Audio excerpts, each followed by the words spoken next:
Bienvenue dans ce cycle de vidéos où je corrige l'édition 2022 du Tessia. Aujourd'hui, des calculs de limites.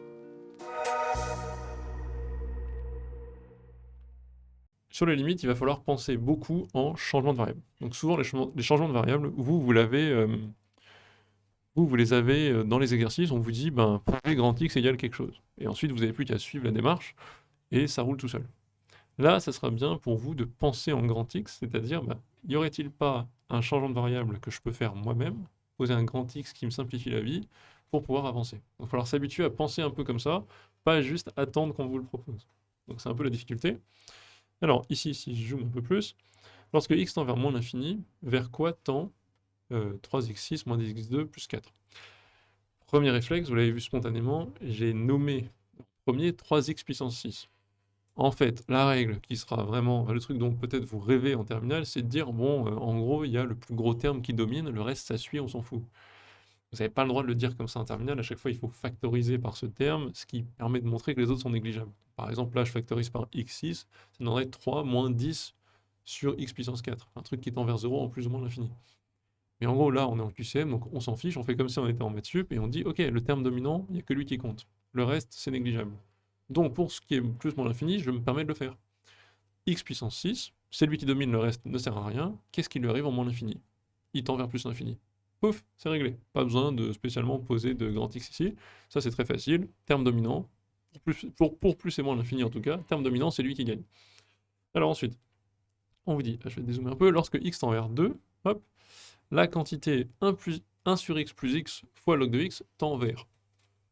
Bon, en fait, là, en 2, pas trop de problème, hein, la fonction 1 sur x plus x log de x, elle est continue. 1 sur x plus x au niveau du point 2, aucun problème. Log de x, tant qu'on est au-dessus de 0, pas de problème, strictement pas de problème. Bon, vous avez juste à remplacer 2, quoi. Vous mettez 2 plus 1,5, ça fait quoi? 5 demi? Un sale nombre si vous êtes en prépa, hein. Bon, je suis passé par là, moi, donc on s'en remet. Donc 5 demi log de 2. Et là, vous espérez que ça y soit. Et la réponse, c'est une limite finie non nulle. Voilà. Ensuite, lorsque x tend vers plus l'infini, la quantité e de x sur e de moins x moins 1 tend vers. Tout de suite, il faut repérer les trucs qui servent à rien. E de moins x, en plus l'infini, c'est 0. Donc, encore une fois, c'est un QCM. S'il faut le rédiger, je ferai un effort, etc. Je ferai semblant de tout factoriser, machin, machin. Là, on peut se permettre d'aller vite. E de moins x, c'est 0. Ça dégage, ça sert à rien. Donc, qu'est-ce qui reste? En gros, ma quantité, c'est e de x sur moins 1. En plus l'infini, e de x, ça va vers plus l'infini, divisé par moins 1, ça va vers moins l'infini. Réponse E. Ça, c'est parfait. De même, question 46. J'enchaîne un peu, mais pour vous montrer, voilà, on peut le faire relativement vite, avec ces techniques notamment de comprendre ce qui dégage et ce qui est négligeable. Quand x tend vers moins l'infini, la quantité e de 2x moins x e de x moins x puissance 5 tend vers. Alors, plusieurs méthodes. Moi, direct, j'ai envie de dégager e de 2x, parce qu'en fait, en moins l'infini, c'est ce qu'on a dit tout à l'heure. E de 2x en moins l'infini, c'est 0. Ça dégage, ça sert à rien. Ça m'aide pas en tout cas. X, E de x, il y a peut-être un petit flou, lequel domine, etc. Donc on va peut-être pas le virer tout de suite. X puissance 5, c'est une puissance impaire, donc x puissance 5 en moins l'infini, ça va vers moins l'infini, également. Mais il y a un moins devant, donc s'il y avait que moins x puissance 5, je répondrais plus infini. Petite analyse d'une seconde sur le terme x, E de x, qui est là, pour comprendre un peu ce qui lui arrive. Donc là j'ai quoi? J'ai E de 2x, excusez-moi, j'ai E de 2x, qui dégage, et je peux écrire ça comme plus moins x sur E de moins x. Mais alors là, on est en moins l'infini, donc je peux penser grand x égale moins x. Si j'écris ça, en fait, là, si je pose grand x égale moins petit x, ça devient grand x sur E de grand x, en plus l'infini. Je sais que grand x, bon, c'est dégueu ce que j'ai fait là, mais grand x sur E de grand x, je sais qu'en plus l'infini, ça tend vers 0. Parce que dans le cours de terminale, la croissance comparée me dit que E de x sur x tend vers plus l'infini. L'inverse tend vers 0. Donc très vite, ça, je comprends que, hop, ça dégage, ça tend vers 0. C'est donc moins x5 le terme dominant, x puissance 5 moins l'infini, moins x puissance 5 plus l'infini. Voilà comment le faire. Donc vous n'êtes pas obligé de rédiger un truc avec un grand X. Pour moi, c'est histoire de cadrer vos idées. Et si vous n'êtes pas très à l'aise, peut-être l'écrire au brouillon. Mais après, sinon, vous pouvez commencer à vous entraîner. Il y a juste à le penser et à le voir dans votre tête. Donc voilà comment faire ça vite. Lorsque x tend vers plus l'infini, on va vers quelque chose d'un peu plus compliqué. La quantité log de 1 plus e de moins x sur e de moins x tend vers. Tout de suite, on s'arrête, on a un réflexe. Si vous l'avez pas, vous allez l'apprendre maintenant. J'ai log de 1 plus truc sur truc. Ça, c'est dans ma tête quelque part. Ça, c'est une limite classique à connaître par cœur en terminale. Ça, c'est log de 1 plus u sur u quand u tend vers 0. Ça, c'est dans le cours. Log de 1 plus u, donc j'ai mis un petit cœur pour connaître par cœur. Log de 1 plus u sur u, quand u tend vers 0, ça tend vers 1. Ça se démontre en disant que ça, c'est le taux d'accroissement de la fonction log de 1 plus x en 0. Voilà, je ne vais pas passer une heure à le démontrer. Dans tous les cas, vous l'apprenez. Bah, ici, est-ce que j'aurais pas un petit u qui tend vers 0? Si je me rends compte que ce machin tend vers 0, alors ça peut jouer le rôle d'un u. Donc ça veut dire que j'aurais un espèce de x ou un u, si vous voulez, qui serait e de moins x. Est-ce que ce machin tend vers 0? Oui, en plus l'infini, e de moins x tend vers 0. Donc j'ai bien un log de 1 plus u sur u, avec u qui tend vers 0. Donc ce machin tend vers 1 en appliquant ce petit résultat de cours. Voilà, donc là je vous fais une vidéo où je vais un peu vite, j'enchaîne, mais c'est pour vous montrer, si vous avez les bons réflexes, ou en tout cas vous listez les bons réflexes, ça peut aller vite. Ah, alors là c'est intéressant. M48, ça va être une petite variante de ça, où il va falloir faire très attention, être très précis, et pas être trop rapide.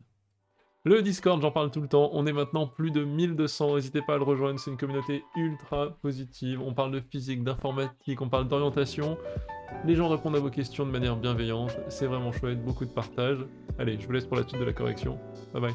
Alors on disait, on vient de voir une question où on utilisait log de 1 plus u sur u tend vers 1, ici. Là on donne une quantité qui a l'air d'être un peu de la même famille, mais attention on va pas se tromper, nous ce qu'on connaît c'est log de 1 plus u sur u. Donc si je regarde ici, j'ai log de 1 plus e de moins 2x sur e de moins x. Premier truc qu'on remarque, ce machin n'est pas le même que ce machin. Donc je ne peux pas dire que ça c'est du log de 1 plus u sur u. Tout simplement parce que c'est pas le cas. Donc pensons en grand X. Pour bien être sûr de ne pas se tromper, là, en gros, il faut que vous ayez une espèce d'alerte dans la tête qui vous dit attention, c'est sûr que c'est un peu différent, je vais me planter par défaut parce que je fais des erreurs, donc je me pose pour être sûr de ne pas me planter. Donc il faut avoir cette discipline et cette lucidité. C'est sûr que je peux me planter, c'est fait pour. Je me pose. Il faut accepter que vous êtes faillible, moi le premier, hein, et donc on se dit stop, j'écris. Moi c'est ce que je fais tout le temps. Je fais un dessin, j'écris pour être sûr de ne pas raconter n'importe quoi. Donc il faut être bien capable de détecter avec humilité. Stop, il y a une petite truc douille, je sens que c'est pas loin, mais je vais me faire avoir, j'y vais doucement. Donc, grand X égale e de moins 2x, ça tend vers 0, je suis content. J'aimerais avoir e de moins 2x ici pour avoir mon super résultat log de 1 plus u sur u. Quand je veux un truc, je le fais apparaître, dans le respect des règles mathématiques. Donc moi j'aimerais e de moins 2x, donc je multiplie en haut et en bas par e de moins x. Comme ça ici j'ai e de moins 2x, ou si vous voulez je fais fois e de moins x fois e de x. Ça fait 1. Donc je fais ça, ce truc-là, ça fait apparaître e de moins 2x, et donc j'ai un e de x qui compense. C'est fini. Là, je reconnais bien un log de 1 plus u sur u, je l'ai fait de manière précise, ça tend vers 1 quand petit x tend vers plus l'infini, parce que ça tend vers 0, donc ça tend vers 1, fois ce machin-là qui fait toute la différence. J'aurais été trop vite à dire c'est bon, c'est encore du log de 1 plus u sur u, j'étais puni, je l'avais pas. Là, je fais fois 1 sur e de x, en plus l'infini, ce truc-là, ça tend vers 0, donc 1 fois 0, le tout tend vers 0. Voilà, petite astuce, en tout cas la petite astuce de la, petite précision sur la formule. C'est la formule qu'il faut utiliser de manière extrêmement précise et le mot que je cherche c'est méticuleuse. M49. Lorsque x tend vers 0, cette quantité tend vers. Ok, on va regarder. Là, moi je vous propose un taux d'accroissement. C'est une méthode classique pour les limites. Typiquement, c'est la méthode, c'est reconnaître un taux d'accroissement, c'est la méthode pour démontrer que log de 1 plus u sur u tend vers 1. Taux d'accroissement, comment repérer que c'est potentiellement ça? L'indice, c'est que vous avez x en dessous, et que x est potentiellement x moins 0. Donc ici, on pourrait soit d'abord, soit factoriser par e de 2, et se retrouver avec un espèce de e de 3x moins 1, soit reconnaître juste que, bon, ça c'est une fonction, c'est f de x. Est-ce que ça serait pas, vu que j'ai x moins 0 en dessous, x moins 0, est-ce que ça ne serait pas cette fonction au point 0? Apparemment oui. Je repère que là j'ai bien une structure f de x moins f de 0 sur x moins 0. Et f de x moins f de 0 sur x moins 0, c'est le taux d'accroissement de la fonction en 0. Sa limite est f' de 0. Voilà, j'ai repéré ça. Par cours sur la dérivabilité de première, je sais que ce truc-là, cette quantité, tend vers f' de 0. En tout cas, c'est vrai pour une fonction dérivable. Ici, c'est très simple. La fonction est exponentielle. Enfin, c'est une exponentielle. Elle est dérivable.